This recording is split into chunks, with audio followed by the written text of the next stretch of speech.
ఇప్పుడు మామూలు మళ్ళీ సామాన్య పరిభాషకు వచ్చేందుకు మాట్లాడుతున్నాను.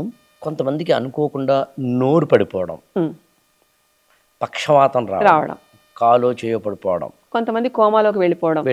వీటికి నాడీ వ్యవస్థ డిస్టర్బెన్స్కి సంబంధం ఎట్లా ఉంది, ఏమిటి? ఖచ్చితంగా దానివల్ల జరుగుతుంది.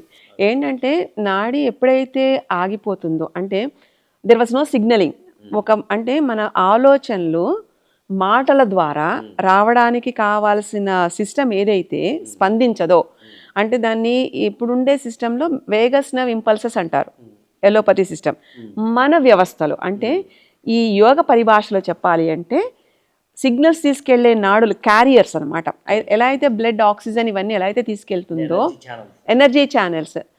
ఇప్పుడు చైనీస్ దాంట్లో చూడండి మెరిడియన్స్ అంటారు, దాంట్లో కూడా లిమిటెడ్గానే ఉంటుంది. కానీ హిందూ సనాతన ధర్మంలో కేవలం హైలైట్ చేసుకునే విషయం ఏంటంటే హిందూ సనాతన ధర్మంలో విత్ ప్రూఫ్స్, శ్లోకాల రూపంలో, అధ్యయన రూపంలో నాడులు, వాటి పేర్లు, వాటి యొక్క పనితనం ఇవన్నీ చర్చించడం, అది ప్రాక్టికల్గా చేసి చూపించడం జరిగింది.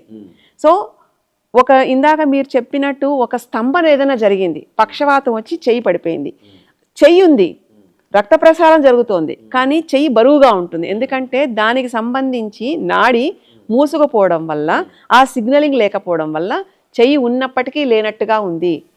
ఇంకా సూక్ష్మంగా చెప్పాలంటే కోమాలో ఉంటారు ఎవరన్నా, ఆ కోమాలో ఉన్న వాళ్ళకి బాహ్య స్మృతి ఉండదు, లోపల ఉంటుందో లేదో మనకి తెలియదు, కానీ ఫిజియలాజికల్ ఫంక్షన్ గుండె కొట్టుకుంటూ ఉంటుంది. సో బతికి ఉన్నారంట. So there was a miscommunication or discommunication between the brain and the mind signalling through the body. Brain dead, but body was alive.